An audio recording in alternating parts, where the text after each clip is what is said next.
spring tide and neap tide.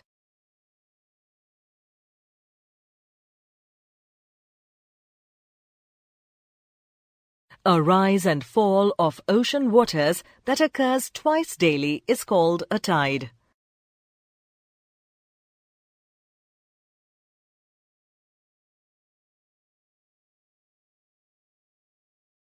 Tides are caused by the gravitational pull of the sun and the moon. The moon, being much closer to the earth than the sun, exerts a greater force of attraction.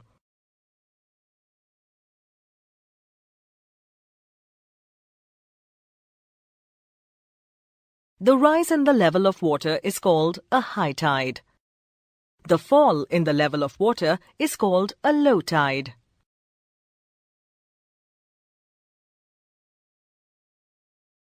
When the sun, moon and the earth come in a line, as on a new moon or a full moon night, the tides are higher.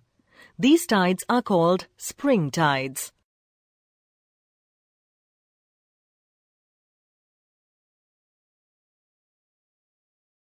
When the sun and the moon make a right angle with the earth, as on a half-moon night, the force of attraction gets balanced and the tides are not so high. These are called neap tides.